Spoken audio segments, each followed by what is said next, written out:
Hey guys, you are welcome back again to my YouTube channel. I greet you all according to your time. If you are a new subscriber, you are highly welcome, and if you are an old subscriber, you are appreciated as well. Today's video is gonna be an interesting one. Kindly watch till the end. Let's quickly dive into the video.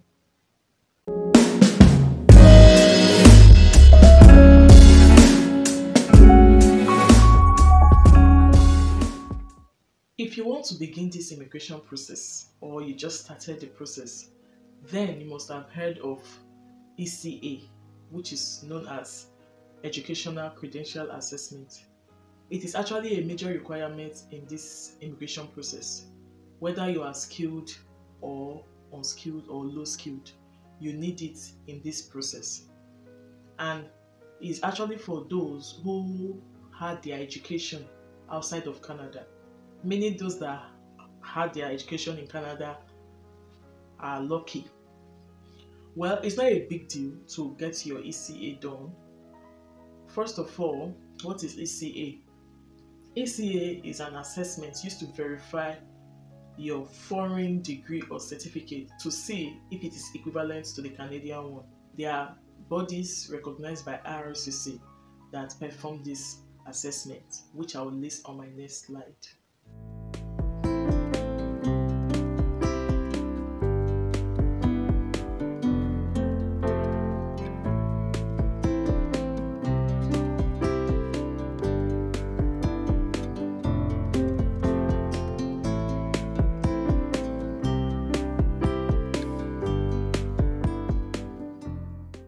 For those in the healthline, they have their own organizations that assess their credentials.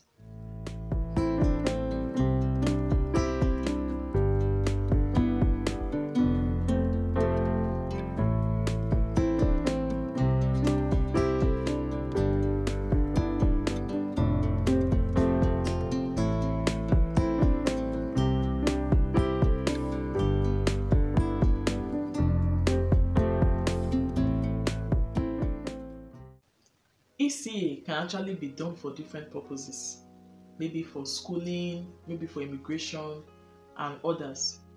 If the reason for doing your ECA is for immigration purpose, then it means that after getting your ECA report and your reference number, you will go and include it with what you have in your express entry profile, and as a result, you will now earn points for that.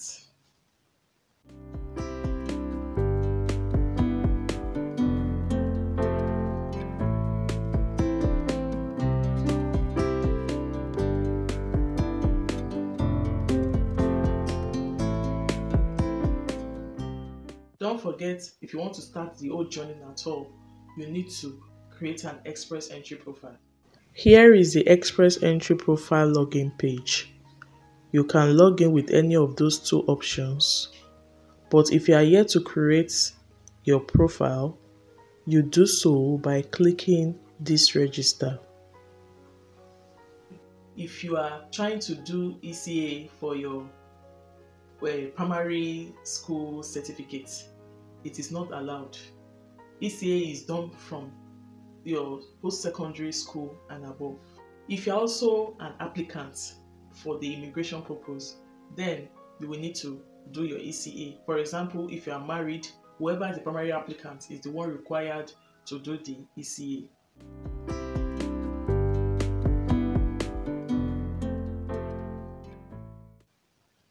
The ECA is usually done for your highest education or your highest qualification. Let me explain this. If you have masters, definitely you had a degree before masters, you are only allowed to evaluate your masters because that is kind of the highest qualification you have. But if you want to evaluate more than one, maybe you have PhD, you can as well evaluate your PhD and your masters.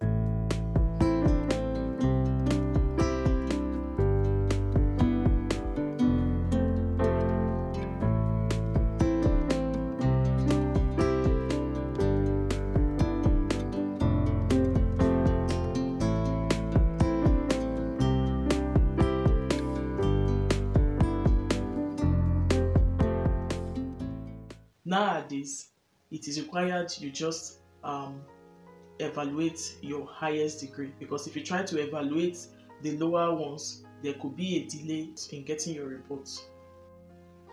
These organizations or bodies have the same requirements in common, or let me say almost the same requirements in common.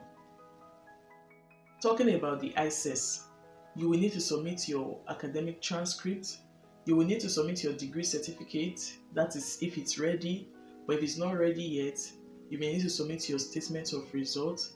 You may also need to submit a colored copy of your government issued documents.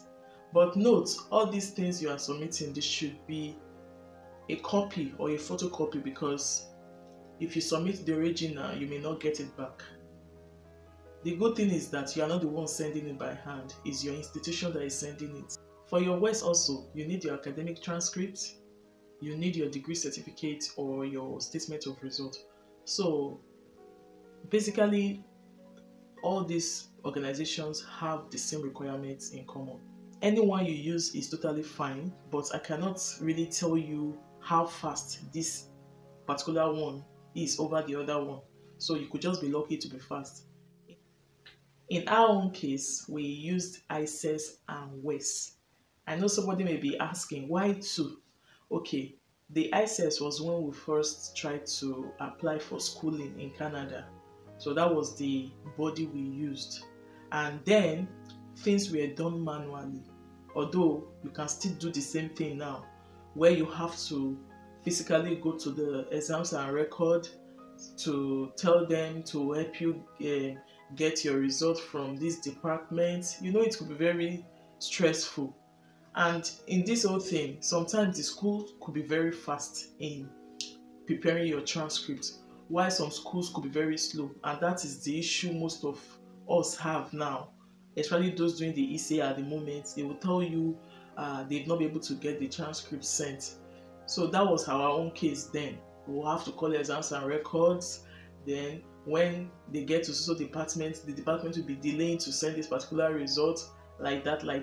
But at the end of the day, they were able to gather the results and the transcripts prepared, and they were also able to send it across. That was all for that.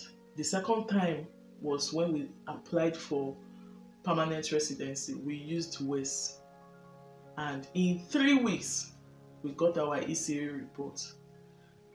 By that time, there was this body that was responsible for the transcript. It's like an electronic body. So this time around, we didn't have to go to the exams and records. We would just apply to the body.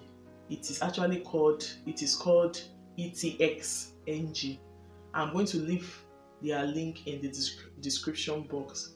So if you want to employ their services, you can just check them out. You can mail them. They are now the one responsible in helping out for transcripts. So you can be in the comfort of your home and they will be doing everything for you. They will help you to do the work that you would have gone to do in your school manually, like visiting the department, going to tell them, please send my results. They will do everything for you. And if there is any issue along the line, maybe a particular department not trying to release your results, they will also get across to you. So when this body came, it just made life easy, and ECA came out within 3 weeks. So I don't know if it's because we had initiated the transcript wherever during the ICES, or it was just what wanted to happen. And one thing with these bodies is that they usually store your reports. So for 5 years, so you can use it for anything you want to do. Like maybe if you want to apply for immigration, you want to do anything in Canada that requires you using your ECA, they already have your reports stored with them. That's just the good thing about doing your ECA. So if you've done it before and probably your profile got expired, you don't need to do the ECA again. You can just write to them and they will resend another one to you. Note, you don't send your document manually to them. You don't send it by postal order. it is the school that will send your documents to them. That is how it's being done. So don't, you are not the one to arrange your documents for them. Just use anybody. You can go do it manually, but I'm just trying to tell you how we went about us. We just used that body and everything went smoothly. Let me quickly add this. You can't access your primary school certificate. It is from secondary school and above. You can't also access some certificates like professional certificates, such as maybe you did HSC online, maybe level 1, level 2, level 3, or you did a baking class online. You can't access or you can't evaluate those credentials. For all these bodies I've mentioned, I said earlier, they have the same thing in common, and it usually requires 3 steps. 1, submit your application. 2, submit your documents. 3, verify your credential, create your report, and deliver to your recipient.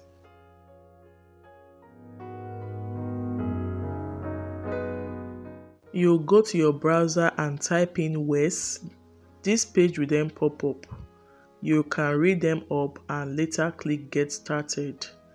This is the next page that will come up. If you are a French speaker, you click on Français. If you are an English speaker, you click on English. Then, after doing that, you will now have this page. On this page, you will select the application you want. If you want it for schooling, you select the first one. If you need it for IRCC, you select the second one. And if you need it for Agripilotprogram, you select the third one. So I need it for IRCC, which I have just selected. This page will then pop up. You now have to put your email address where you will be sent the verification code. You come here again to put in the verification code. So what I did was just to copy it from my mail and put it here. So when you do that, it will show verification complete. Then you click on continue.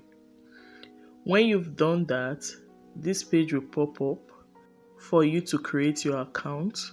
Here you will fill your name, your gender, your date of birth. So you have to fill everything just as I have done.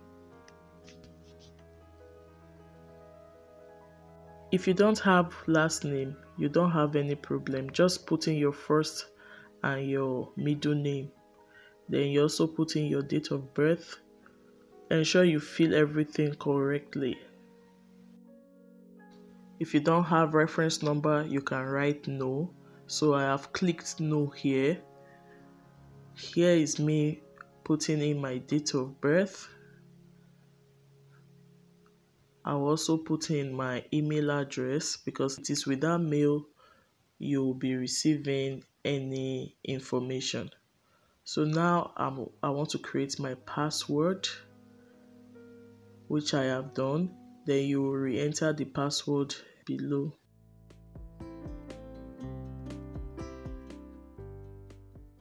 After doing that, you will need to select your security question. It's advisable to select a question that you will easily remember. So I've just tried to select my security question. Then I selected the answer as well.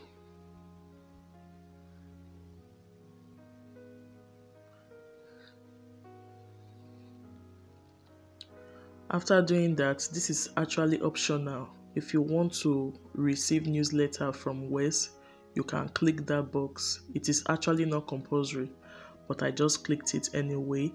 After doing that, you click on create account. It will show processing that way, and this page will pop up. As you can see, the first part of it is already showing green, meaning you have supplied your personal information. If you observe closely, you will notice that I didn't supply some information such as my gender, my phone number, where I was born. So I had to put them so that I'll be done with the first stage of the application.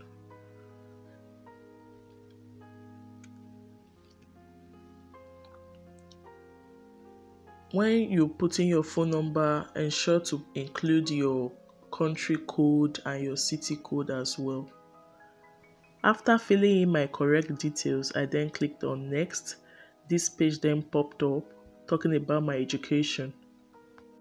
I'm going to be working with my bachelor's degree now. I'm going to click on the required documents and this page will pop up again. I selected Canada as my equivalency country. I'm applying for IRCC, so I clicked yes. My country of education is Nigeria, so I'm going to select Nigeria. The name of the institution, which I've also tried to type out. That is, if you don't find it there, you try to type it out. So I've just typed University of Lagos. Then the name of the diploma or certificate, since it's chemical engineering, I'm going to be selecting Bachelor of Chemical Engineering. If it doesn't pop up, you can just type it out manually. So I've just typed Bachelor of Chemical Engineering. Next is to view the requirements. So these are the requirements below.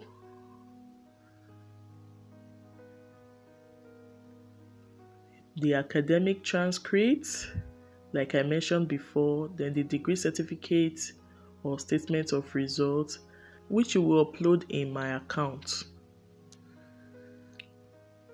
Then let's start the application. Now I have my account created, so at any time I can continue the application. If I want to change account, I can change it as well. You can also upload your CV, which is optional, but you may do it if you need it for job purpose, though not guaranteed anyway. Then click on start application. So when you click on that, it will bring you to this page where you will see completed.